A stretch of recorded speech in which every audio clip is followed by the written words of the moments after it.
Om Sarashivasamarambham Shankaracharya Madhyamam Asmadacharya Pariyantam Vande Guru Paramparam. Om. Good. Be seated, please.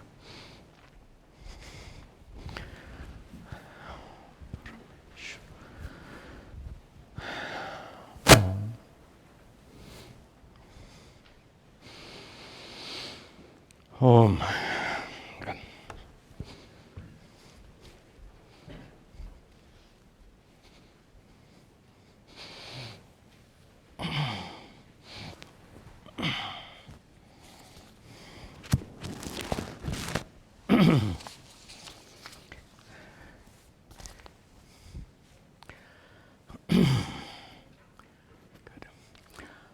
Om Sahana Vavatu Sahano Bhunaktu Sahaviryan Karavavahai Tejasvinavadhitamastu ma vidvisha vahai.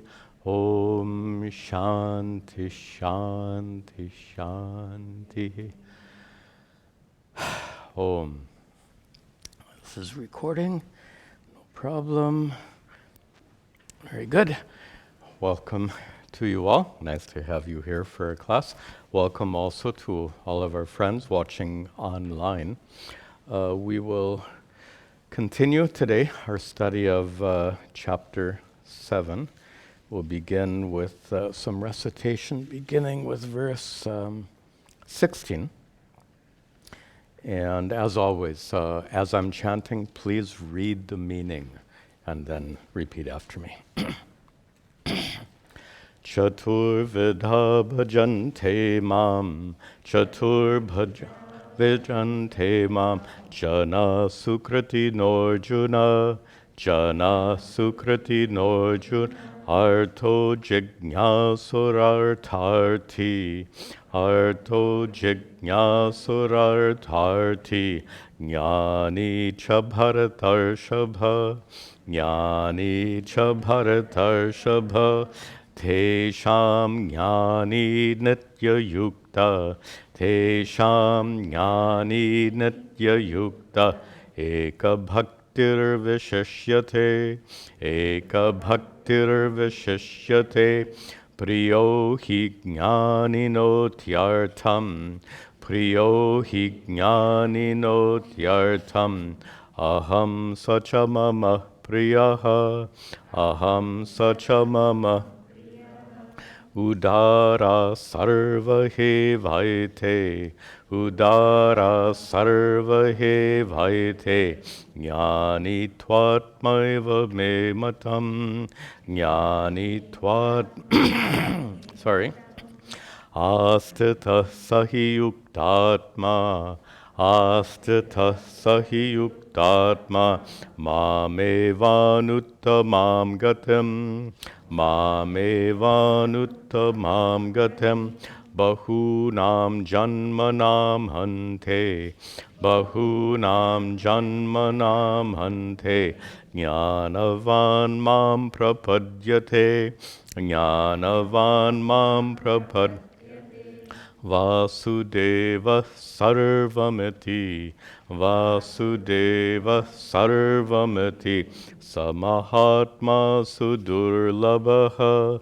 Samahatma sudurlabha, Kamaisthaisthairhritagnyanaha, Kamaisthaisthairhritagnyanaha, Prapadyante nyadevataha, Prapadyante nyadevataha, Tam tam niyamamastaya, Tam tam niyamamastaya, Prakritya niyatha swaya, Prakritya niyatha swaya, Yo yo yam yam tanum bhaktaha, Yo yo yam yam tanum bhaktaha, Shraddhayarchitamicchati, Shraddhayarchitamicchati, Tasya tasya chalam shraddham, tasya tasyachalam shraddham tameva vidadhamyaham tameva vidadhamyaham. Very good.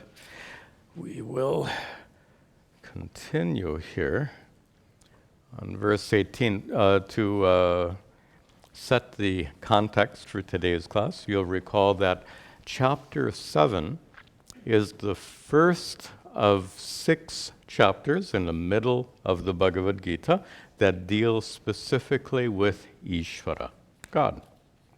And what's significant, as we've discussed at some length, is that Sri Krishna's presentation of Ishvara is not as a matter of faith or belief, but Ishvara is a reality to be known, to be understood. And that's the orientation throughout this chapter. That particular topic comes again very strongly in chapter 9, so we'll see that before too long. And in that context, we'll use a board here. Let me get the board up for you. We saw 2 verses ago, here we go, where Sri Krishna described 4 kinds of bhaktas, 4 kinds of worshippers, 4 kinds of people who are devoted to Ishvara. And those 4 kinds were artha, those who only pray when they're in trouble, when they're distressed.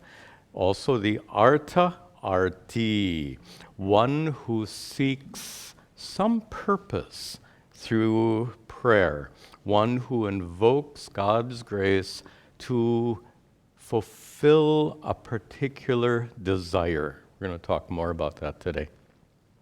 Then the third, the jignasu, literally one who wants to know, is called jignasu.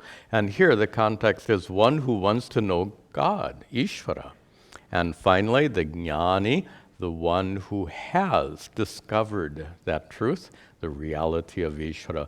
So very clearly in this fourfold distinction, it's very obvious that the goal is not faith in God, but knowledge of God. Back in chapter 4, you might remember a verse, Shraddhavan labhate jnanam. Shraddhavan, one who has faith, labhate, gains jnanam, knowledge. So that very clearly shows how in Sri Krishna's view, faith leads to knowledge, which means, the implication is important, it means resting on faith alone, especially blind faith, is missing the mark. You're not going all the way. Shraddhavan labhate jnanam. The purpose of faith is to lead you to that knowledge of Ishvara. So to be content just with faith or belief is to fall short of the intent here. Okay, before we continue, one question came about these 4 categories. We'll go back to them. And the question is, what about non-Hindus? Into which category do they belong? And I don't mean to make fun of the question, but remember that to Ishvara, first of all, Ishvara doesn't put people in categories. Ishvara is not a human being. You have categories for people.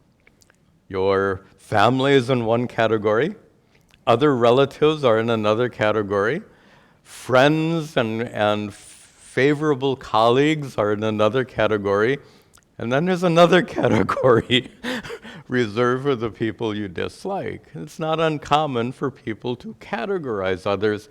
Ishvara is not a human being. Ishvara doesn't, let me get back here. Ishvara doesn't categorize people.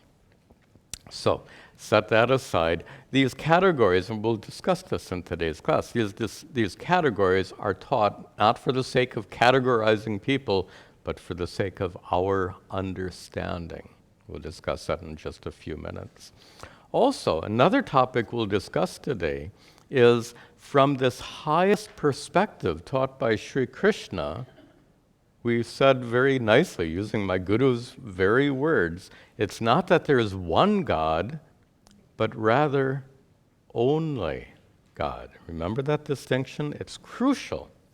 And if there's only God, then what difference does it make which form you choose to worship? There's only God, so if you're worshiping Sri Krishna, you're worshiping God, that only God. If you're worshiping Jesus, you're worshiping the same God. If you're worshiping Yahweh or Allah, you're worshiping the same God. You have no choice. There's only God. I'm sighing because we can only wish that people of all religions understood this clearly. There's so much friction that comes when people think that the God of the Muslims is different from the God of the Christians and different from the God of the Jews and different from the gazillion gods of the Hindus. This is, sorry to say, it's childish. There is one God, because there is only God. And according to the tradition in which you've been raised, according to your culture and religion, you choose a particular imagery and symbolism and historical references concerning the particular form of God you worship. There's no problem, and we can only hope and pray that this is understood better and better as time goes along. Okay, we are ready to return to our text, and we'll resume today with verse 18. Udara sarva he vaite, udara sarva he vaite, jnanitvatmaiva me matam, jnanitvatmaiva me matam, astita sahi yuktatma, astita sahi yuktatma, Mamevanuttamam gatim, Mamevanuttamam gatim. So, referring to these four categories, he says, Sarve eva ete, breaking the words apart, ete, these, sarve, all of them, indeed. All of which, all four of these categories, all four are udaraha, praiseworthy. All of them are noble. Please, we talked about this in the last class, Sri Krishna does not criticize the artha, one who only prays when they're in great trouble, nor does he criticize the artarthi, one who prays for more money, for health, for wealth, whatever they're praying for. Sri Krishna does not criticize them. And he makes it very clear here, sarve eva ete, all of them indeed are udaraha, praiseworthy. But then why does he categorize them? He's teaching. And the point is, shown in the next line, gyani tu, break that words apart, tu, but gyani, who is the gyani? The highest of the four, with highest in a figurative speaking. That gyani tu is atma eva me matam. Me matam, Sri Krishna says, in my opinion, that gyani is atma, the true self. And further, he goes on to say that jnani is, in the third line, saha hi yuktatma, saha hi, that person, that jnani, who is yuktatma, whose true self is fully realized. We'll translate that. The one whose true self is fully realized. What about that jnani? Astitaha, that jnani abides. Abides where? Last line, mam eva, in me alone, or in me indeed. That jnani abides in mam, me, eva, indeed.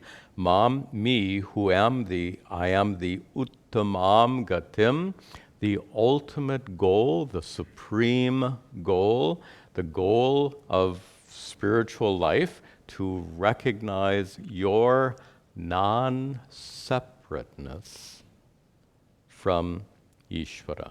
That is the highest perspective. We start at lower perspectives as we find ourselves individual beings related to Ishvara, but with the help of these teachings, we climb to this highest perspective in which we recognize, you recognize, your non-separation from Ishvara. That person is the gyani, and that person of the four is considered, when Sri Krishna implies that the gyani is the best, this is not, as I said before, it's not that Sri Krishna is partial. So certain people he likes more than others. As we said, that's a very human trait. Ishvara is not a human being like you and I. So we have to free our minds of superimposing human traits on the God of the cosmos. This is crucial to understand who and what is Ishvara. So Ishvara, here Sri Krishna, as a manifestation of Ishvara, is not expressing partiality with regard to these four, but rather is teaching us that the gyani is the one who has gone the furthest on the path of spiritual growth. In general, we may all start out as arthas, then we proceed to being artartis, and then we become jignasus, seeking knowledge of that God from whom all blessings come, and finally we can gain knowledge of that one God. Okay, let's proceed. Excuse me. Bahunam janmanam hante, bahunam janmanam hante, jnanavan mam prapadyate, jnanavan mam prapadyate, vasudeva sarvamiti, vasudeva sarvamiti, samahatma sudurlabha, samahatma sudurlabha. Start in the second line. Jnanavan. In fact, means the same as gyani. Gyani is one who possesses jnana, spiritual wisdom. Jnanavan, it means exactly the same. One who possesses jnana, wisdom, knowledge of God. Jnanavan, that jnani, mam prapadyate, that jnani literally resorts to me. You might reinterpret that as that jnani comes to me, that jnani reaches me, that jnani discovers me. When? First line, bahunam janmanam ante. When? Ante, after janmanam, births. How many? Bahunam, after many births, that jnani reaches me, Sri Krishna says. And here we need to understand a little bit about the doctrine of rebirth, which is referred to here, part of the doctrine of karma. And the idea here is that Sri Krishna is praising the jnani by showing how rare it is to achieve that status, and that rarity is in part due to a lack of good karma. Consider this. If you lack sufficient good karma, you don't get born as a human being. In the traditional scriptures, I think they talk about 84 lakh yoni, I think is the expression, 8.4 million different forms in which you could be born. So you could be born as a dog or cat. You could also be born as a worm or cockroach. You get the idea. So out of 8.4 million, you got the jackpot by getting human birth. So gaining human birth is the product of good karmas accumulated in prior lives, otherwise you wouldn't have hit the jackpot. Then there's a further jackpot. I've never played these jackpot things, but I don't know if you can get one jackpot on top of another. I have no idea how that works. Anyway, there's a further jackpot here, and that is not only are you born as a human being, but you have a desire for spiritual growth. Of all human beings, how many have a desire for spiritual growth? Of all your friends and family members, good example. How many of them are strongly drawn to a life of spiritual growth? A few of them are, perhaps, but not many. So then, to be born as a human being is a result of lots of good karma. And then if you have even more good karma, you gain a desire for spiritual growth in this lifetime, which not everyone gains. And then further, and by the way, I'm making a loose reference to a famous verse in Shankara's Viveka Chudamani. I'm paraphrasing it, so to speak. And he says there's even a better jackpot. First jackpot is human birth. Second jackpot is a desire for spiritual growth. The third jackpot is access to proper teachings. And if you got all three, actually there's one gambling term I know. They call it trifecta. Trifecta, I think, is when you win three races, maybe. It may be on a racetrack term. So if you win 3 times, you win the trifecta. So here, you have won the trifecta. Human birth, desire for spiritual growth, and access to proper teachings. And for that reason, to win this trifecta means you have to be right 3 times in who you choose on that in that betting. So here, it shows the rarity, and that's what Sri Krishna means to show here, that the gyani, the enlightened one, has won the trifecta, lots of good karma, to show the rarity and to praise that state of enlightenment. Then he concludes here, Vasudevaha sarvam iti. How does this enlightened person think? Iti, thus thinks the enlightened person, Vasudevaha sarvam. Vasudeva is a name for Sri Krishna. He's referring to himself, kind of using his family name. So Krishna says, Vasudevaha sarvam, everything.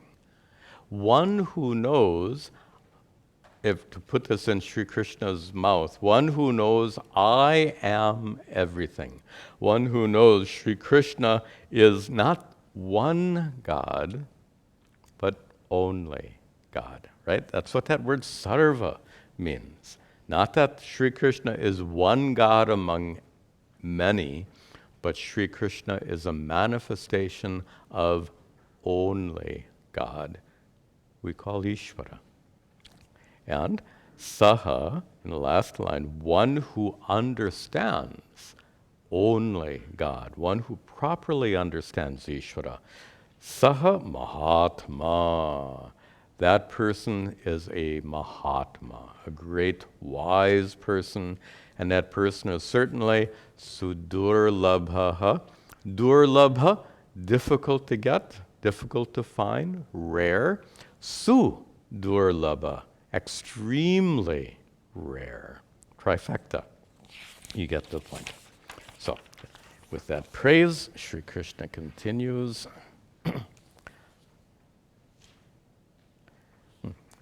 Just to introduce this verse before we chant it, now Sri Krishna shifts his perspective to consider people who have a more conventional religiosity.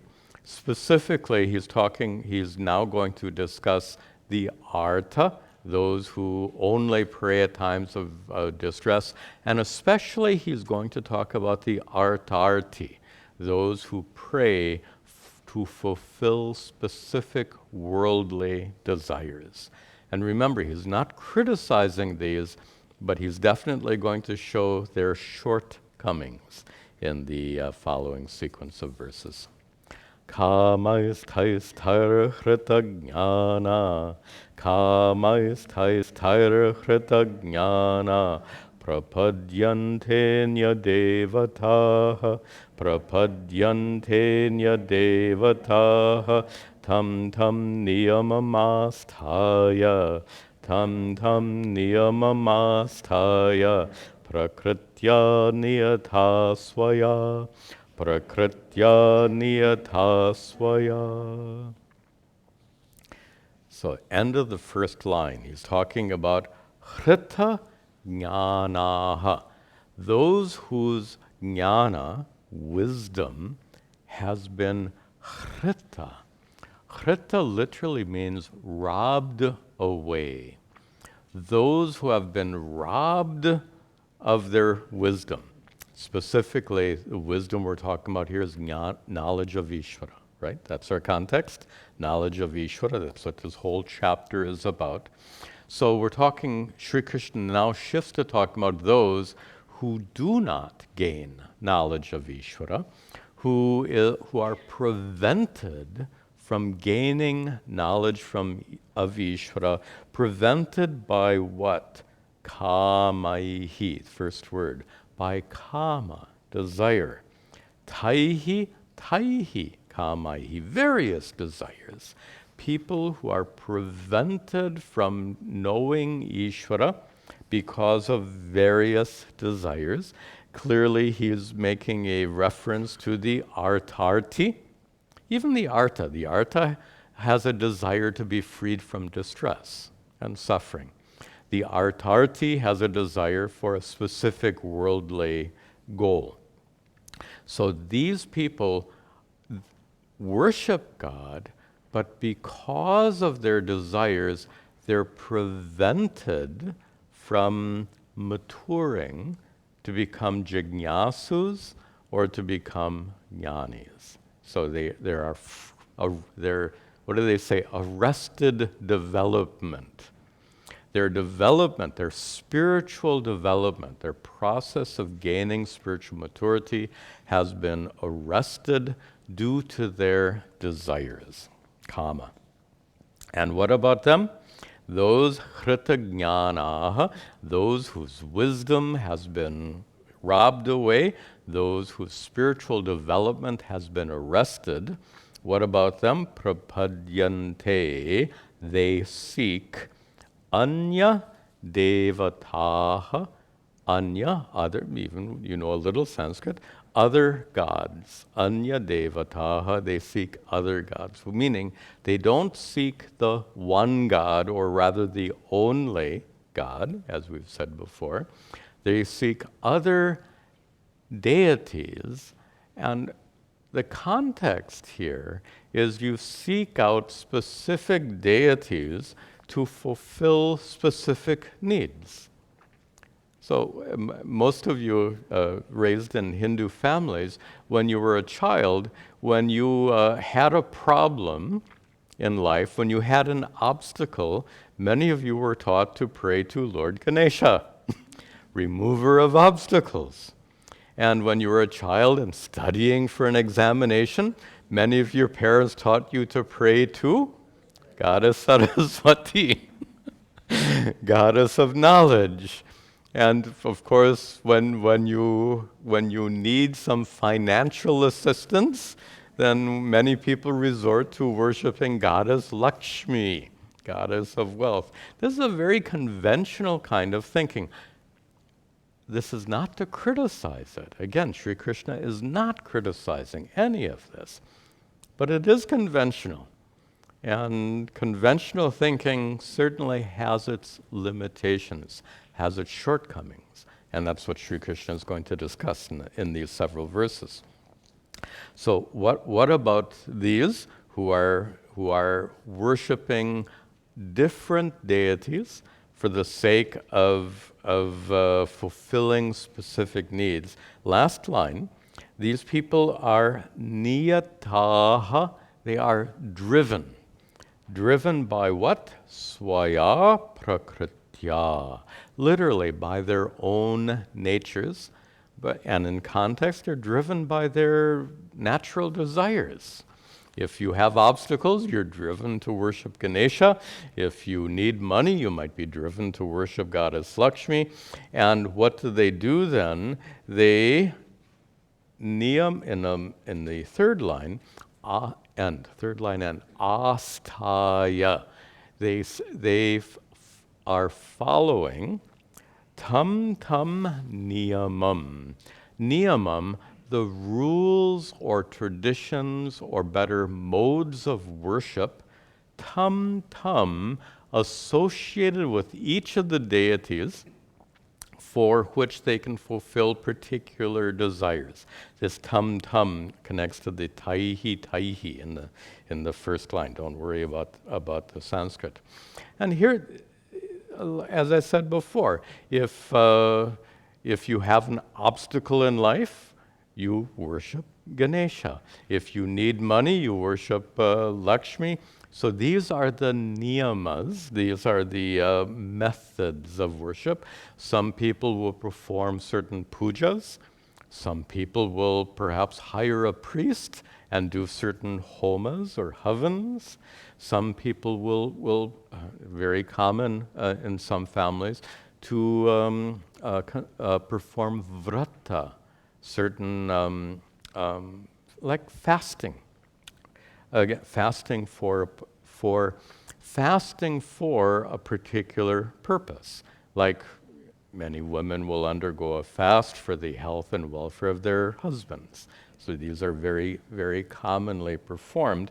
All of these are examples of worship done for the sake of fulfilling a particular worldly desire. Now, we've already jokingly called this spiritual materialism. After all, you're using a spiritual means to fulfill a material goal. So it's been rather sarcastically called spiritual materialism.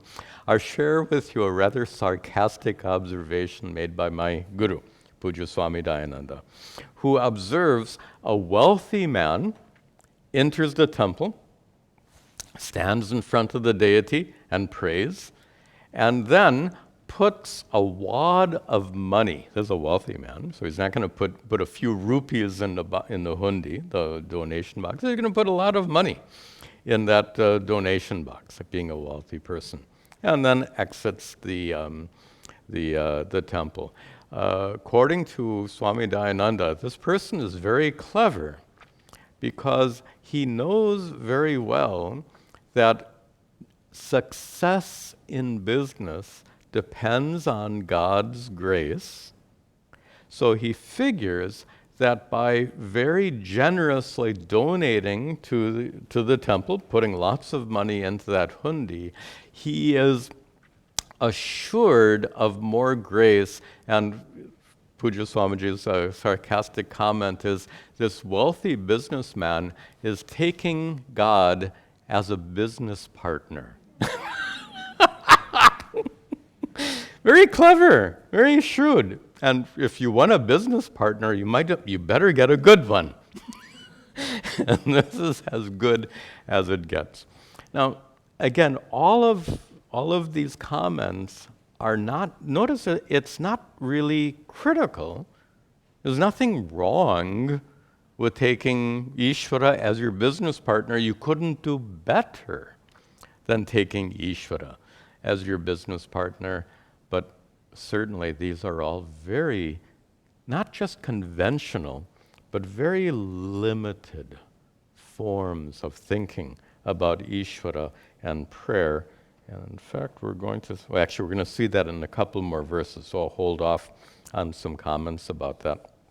So this is the conventional religiosity, and it's not being criticized, but the limitations are being shown here. Now, before we proceed to the next verse, now we have a couple of verses that need some broader introduction. Let me introduce it properly. We have said several times that from the highest perspective, it's not that there are many gods, it's not even that there's one God, but we said from the highest perspective, there is only God.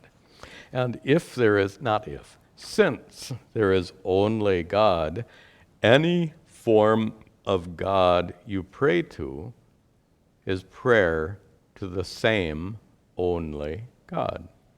So as I said before, if you're praying Jesus, you're praying that God. If you're praying Krishna, you're praying that God. If you're praying Yahweh or Allah, you're praying the same God because there is no one else to pray to. This is the point I made before. From that perspective, Sri Krishna now comments on those who pray to other gods. So in the prior verse, he used this term in the third line. They pray anya devataha. They're praying other gods. And from Sri Krishna's perspective, if you're praying to Rama, that's as good as praying to Krishna. If you're praying to Ganesha or Shiva or Lakshmi or Saraswati or any form of God, from Sri Krishna's perspective, it makes no difference. Sri Krishna speaks as the one God or the only God, and so Sri Krishna sees that as worship of him, maybe through an intermediary, through the intermediary of Ganesha or Shiva, or even through the intermediary of Jesus or Allah. Why not? Sri Krishna could see someone bowing down, doing this namaz, the Muslim prayer. Sri Krishna could see that as worship of him. Sri Krishna could see the Christian going to church as worshiping him, Sri Krishna. Why? Because Sri Krishna speaks from this highest standpoint, and in this highest standpoint, Sri Krishna has identified himself, aligned himself with that one God or only God. And from that perspective, he continues.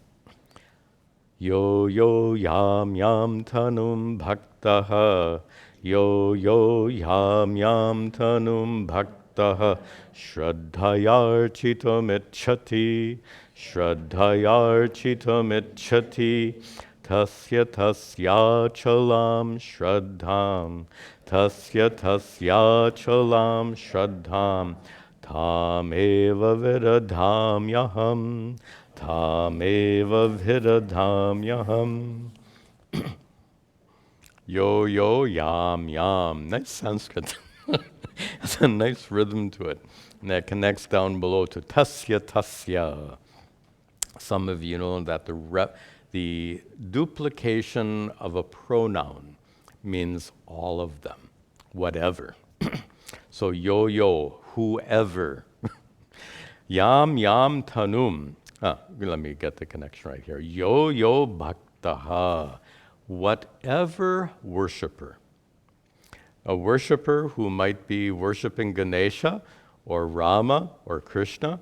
A worshiper who might be worshiping Jesus or Allah or Yahweh. So any worshiper, tam tam tanum, whichever form, architam ichchati, in the second line, whichever form of God that worshiper chooses to worship. So, first of all, right here, Sri Krishna acknowledges the fact that we have choice of worship. This is something many of you will take for granted, that you get to choose the form of God you worship. But you appreciate, I think, that in other religions, you don't have that freedom. So if you're raised in a Christian family, you don't get to choose the form you worship. If you're raised in a Muslim family, you don't get to choose. So if you're raised in a Hindu family, don't take it for granted. This is something really unique. The acknowledgement that we have choice of the particular form that we choose to worship. Some of you know the term Ishta Devata. your chosen form of God. This is really very powerful and unique. It acknowledges and respects the fact that each of us is different in our natures, in our inclinations, and our dispositions. And our inclinations will be different not only in trivial matters like the kind of food you like to eat and the kind of dress you like to wear, but these inclinations will carry over into our religious and spiritual lives as well. How would it not? And what a wonderful thing it is that this tradition acknowledges and respects that individuality and is firmly opposed to the notion that one size fits all. You know that expression, right? One size fits all is a sign that you see in a clothing store. One size fits all. Of course, just because the sign says one size fits all, is it true? They say one size fits all, but it doesn't. One size fits many would be truth in advertising. It doesn't fit all, but it's a kind of thinking that there is one thing that's right for everyone. And this is really naive, narrow, and problematic. One size doesn't fit everything. One religion is not suitable for everyone. One form of God is not suitable for everyone. Okay, enough said. So yo yam tanum bhaktaha, whatever worshipper who architam ichchati, who wants to worship yam tanum, whatever deity. So any worshiper who wants to worship any form of God, shraddhaya, with faith, we'll come back to that word, for that person, in the last line, that's how to do it. Yeah. Sri Krishna says, Tameva vidadhami aham. Sri Krishna says, aham, I, vidadhami, I give. I bestow upon that person what? Tam, and connect to the prior line, shraddham. I bestow that person with shraddha, faith, tasya, in whatever deity they're worshiping. Achalam shraddham, unshakable faith in whatever deity they choose to worship. Let me paraphrase this for you and put it in a particular context.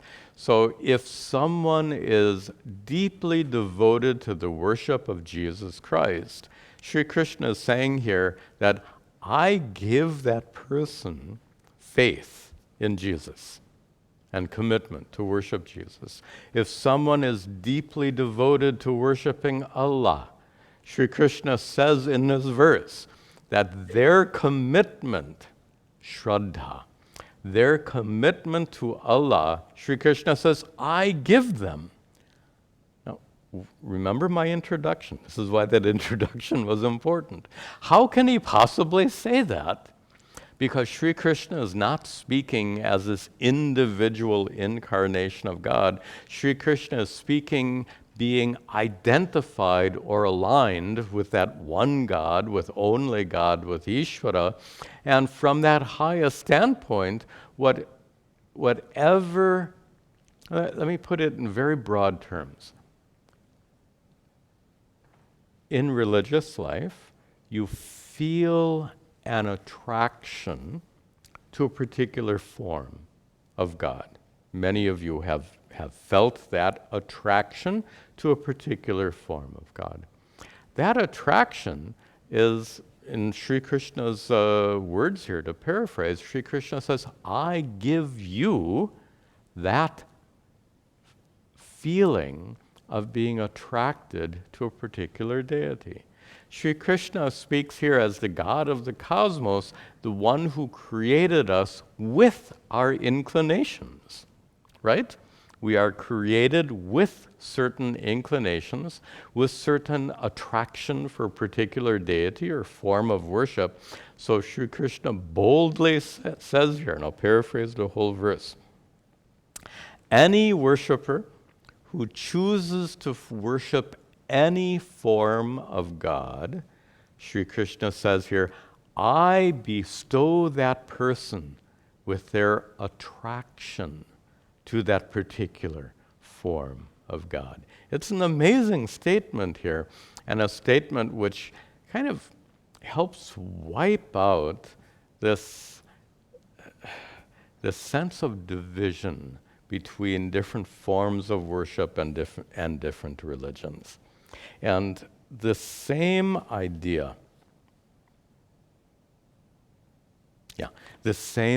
comes in the next verse. So let's just see that next verse. It's very much connected, where he says, Sataya Shraddhaya Yuktas, Sataya Shraddhaya Yuktas, Tasya Radhanamihate, Tasya Radhanamihate, Lavate Chatata Kaman, Lavate Chatata Kaman, Mayaiva Vihitan Hitan, Mayaiva Vihitan Hitan. These two verses are closely connected. Saha, he, referring now to that bhakta, the worshippers talked about in a prior verse. The worshipper who worships any particular form of God. So saha, that worshipper who is yuktaha, last line in the first line, who is endowed with taya shraddhaya, endowed with that faith. And meaning here, that worshipper who has that particular inclination, so that Christian who is inclined to worship Jesus, that Muslim who is inclined to worship Allah, that Hindu who is inclined to worship whichever deity they might choose, tasya aradhanam ihate, and that person aradhanam ihate wants to worship tasya, that particular deity. So any person endowed by Ishvara with their attraction to any particular deity, and then proceeds to worship any deity, any of those deities. What about that person? The third line, tataha, as a result, labhate kaman.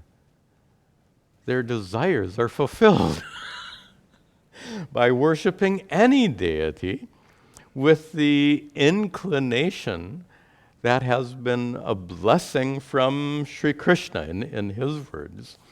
Look what he's saying here. Whatever, to very loosely paraphrase the first three lines here, excuse me.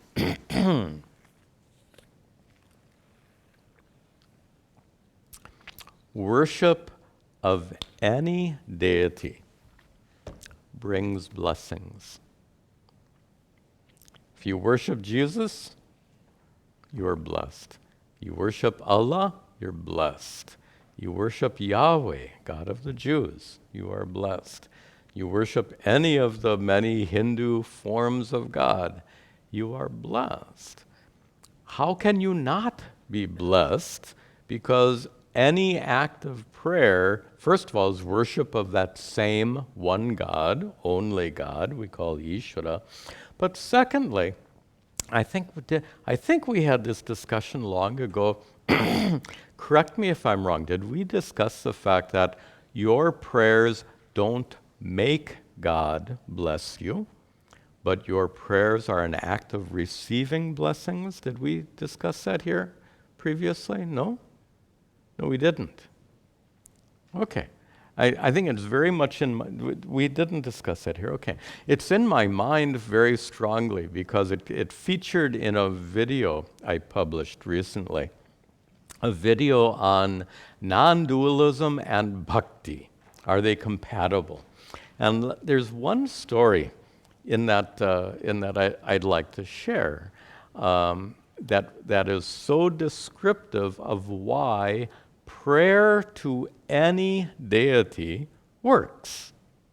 And the way prayer works is not by, we joked before, taking Ishvara as your business partner, or I said in the last class, it's like bakshish.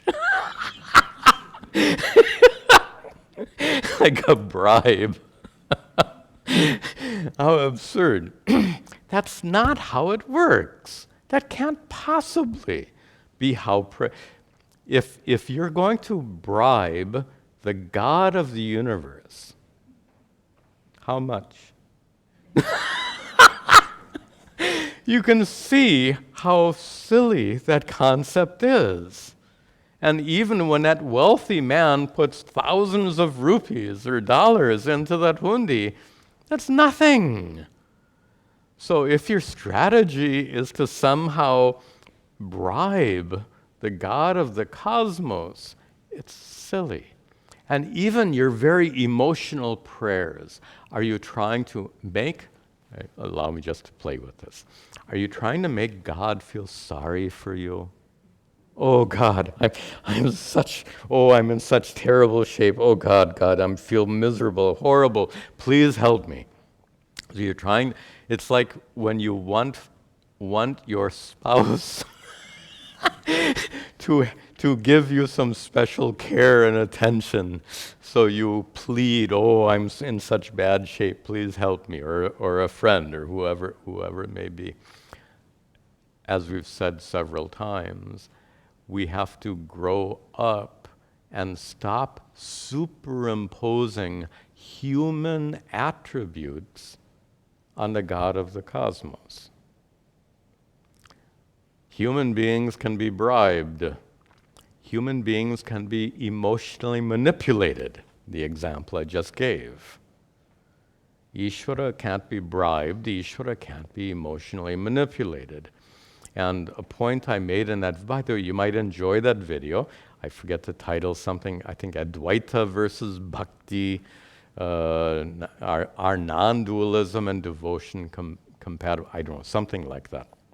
You can go to my YouTube channel, you find that video. It's quite a nicely done video, I think. And in that video, I make a very important point, and the point I'll make right now, and that is, if you can bribe God or emotionally manipulate God or make God in some way, if you can make Ishvara bless you, if your prayers can make Ishvara bless you, then you must be more powerful than Ishvara. Right? Logic is very clear. If you can cause Ishvara to give you blessings, you must be more powerful than Ishvara. This is just silliness. We have to outgrow this kind of thinking. And to illustrate that, I gave in that video, I gave there's a delightful story of this character called Manda Baba. Manda means dull-witted. So this Manda Baba, he was very holy, very pious, but he wasn't very smart. That's just the way he was.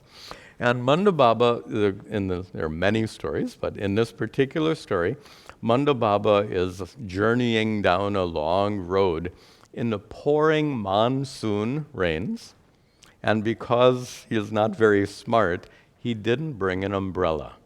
So he's walking through this pouring rain, getting absolutely drenched, and he's going on and on and on. And of course, even during the monsoons, temperatures can be quite warm. He's walking a long distance in the warmth. He gets thirsty. Walking in the rain, he gets thirsty. He sees another passerby, and he says, "Can you give me some water to drink?" He asks the passerby. The passerby, a little surprised by the question, the passerby says, "Hey, if you want something to drink, the rain is falling, all you have to do is reach out with your hands to get some water." Now look at this. And by the way, there's a part two of the story. I'll come back to it in just a moment. But here, when you put your hands out into the rain to get water, are you causing the rain to fall? The rain is already falling. The act of reaching out your hands into the pouring rain represents prayer. In fact, just nice in Bharatanatyam, they have different kinds of Anjali mudra. This is a very common Anjali mudra, an expression of prayer. This is also Anjali mudra, a different kind of Anjali mudra in the dance literature. So this is an expression of prayer. By the way, prayer is an act of offering your heart. Where are your hands held? So this is also offering. So you're offering flowers, a dancer will often offer. Anyway, I'm on a little bit of a tangent here. Let me come back to my point. By reaching out your hands into the rain, you don't produce water. Reaching out is an act of receiving the water that's already falling of its own accord. This is, excuse me, this is a brilliant metaphor for how prayer works. Was that the title? Does prayer really work? I've actually confused two videos in my mind. This is not the video about Advaita versus Bhakti. This is a video on prayer. What I said before was wrong. Does prayer really work? Or something like that is the title of this video, huh? Yeah, does prayer really work? Prove it. Very challengingly, the title goes. That's the one. Please look at that video. The Advaita one is different. This is one. Does prayer really work? So, and this is one of several stories that come up in that video. So the point here is your prayers don't cause grace to be given. Ishvara is infinite, and Ishvara is then the source of infinite blessings. The monsoon rains represent those infinite blessings. Those infinite blessings are just showering down, but you need to make an effort to receive them. Just like reaching out into the rain doesn't make the rain fall, it's an act of receiving the rain in the same way. Prayer, any kind of prayer, doesn't cause grace to be bestowed upon you.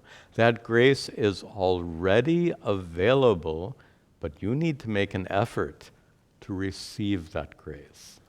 Any form of prayer is an act of, my guru liked the term invoking God's grace.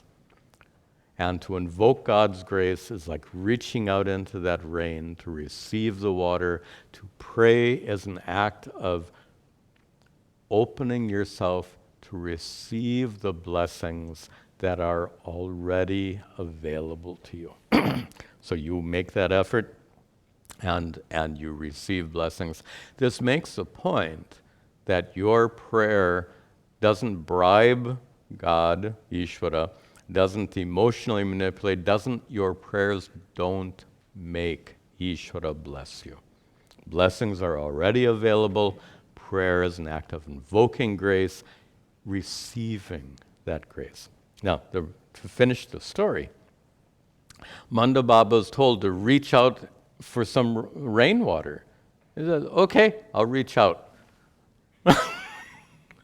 He reaches out with a hand wide open like that, and he gets only a few drops of water that managed to cling to his skin, this represents insincere prayer. He reaches out, but he does so in a very ineffective way. There are many forms of prayer that are ineffective. For example, to mindlessly recite a prayer you memorized as a child, you just rattle it off without even knowing the meaning, without even thinking about the God to whom it's addressed. You just, like a parrot, you just mechanically recite that prayer. Is it a prayer? Yeah, it is a prayer, but it's not a very sincere prayer. Does that prayer invoke any grace? Well, yeah, but when Manda Baba reached out with his hand like this, he only got a few drops of water. If you do a very insincere prayer, like a parrot, you might get a few, figuratively speaking, a few drops of grace. Or if you do any, like some people do a ritual very mechanically, they'll do this, do this, do this. Anything mechanical that doesn't engage your mind and heart is not an effective form of prayer. Sri Krishna twice used the word shraddha, literally faith, but in this context, kind of emotional commitment, emotional engagement would be a good interpretation here. If you are emotionally engaged in that prayer, that's the equivalent of reaching out properly with both hands. Manda Baba can get lots of water if he reaches out properly, and you can receive much grace if you pray sincerely. Okay. Now, coming back to this verse, Sri Krishna, which we have to finish this verse, don't we? Okay. So, coming back to the verse, Sri Krishna in the first 3 lines says, it doesn't make any difference which deity you pray to. What does make a difference is, in the first line, Taya Shraddhaya Yuktaha. What does make a difference is you should be endowed with Shraddha. You should be endowed with that emotional engagement. Not, if you translate it as faith, I think it's weak. But to translate that Shraddha as being emotionally committed, emotionally engaged. So Sri Krishna here says, you can pray any deity you choose. Oh, that's somebody. The question that non-Hindus sometimes ask, which Hindu deity is the most powerful? Give me a break. We understand all deities as being manifestations of that same Ishvara. Okay, enough said. But here the point is, it doesn't make any difference if you're praying a Hindu deity, a Christian deity, a Muslim deity. It makes no difference at all. But labate kaman, 3rd line, your desires will be fulfilled if, big if your prayer is sincere. Shraddhaya yuktaha. If you are endowed with Shraddha, if you are emotionally engaged and committed in that form of prayer, if your prayer is sincere, as opposed to reaching out with a hand open like this, to reach out properly, to use the metaphor for God's blessings. So Sri Krishna says, doesn't make any difference which deity you pray to, as long as you pray sincerely. And why is that so? Sri Krishna concludes in the last line, because maya eva vihitan hitan. Because tan, those desires, the fulfillment of those desires, vihitan has been directed Maya eva, by me. Sri Krishna says, and to very loosely translate it, this is according to my plan. Remember here, Sri Krishna speaks not as an individual deity, but as Ishvara. So Sri Krishna says, according to my cosmic order, according to my intelligent order with which I've created this entire universe, according to the intelligent order of the universe as I have created it, Sri Krishna says, according to the laws of karma, according to the way prayer works, you receive results from any form of prayer if that prayer is sincere. So with these words, Sri Krishna concludes this verse. Very surprising.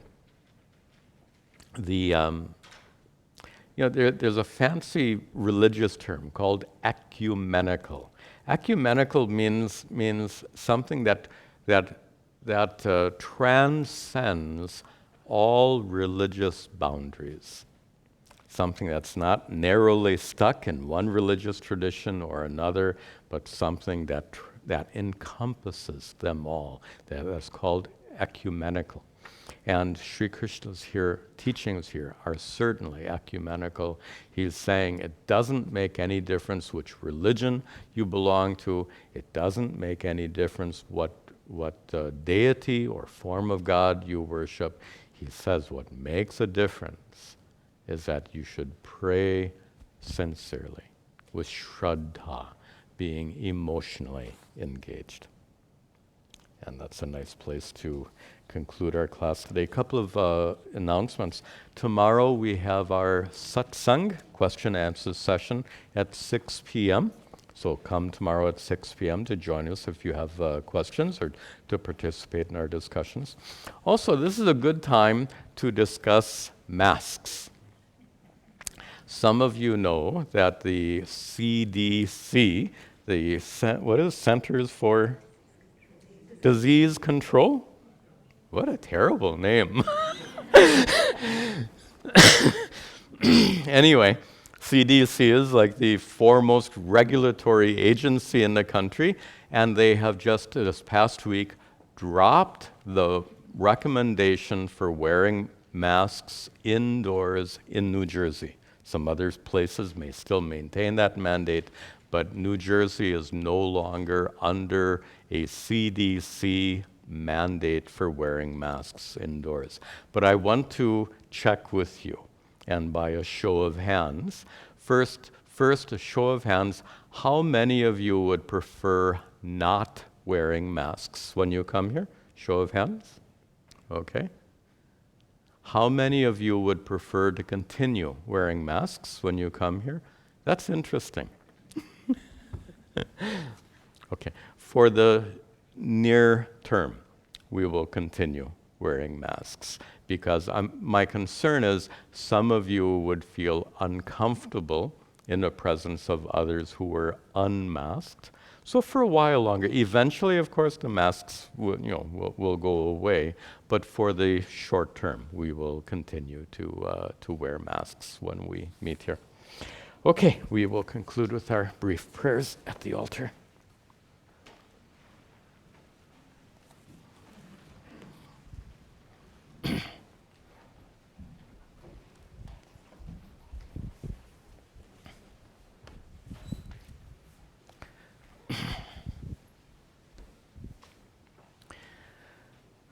Om Gananahan Tva Ganapatigam Havamahe Kaving Gavidam Upamashravastamam Jeshtarajam Brahmanam Brahmanaspataha Nashranvan Uttabhisira Sadhanam Om Mahaganapataye Namaha Ishvaro Gururhatmeti Murti Bheda Vibhagine Vyomavad Vyapta Dehaya Dakshina Murtaye Namaha Vasudeva Sutam Devam Kamsachanuramardanam Devaki Paramhanandam Krishnam Vande Jagadguru.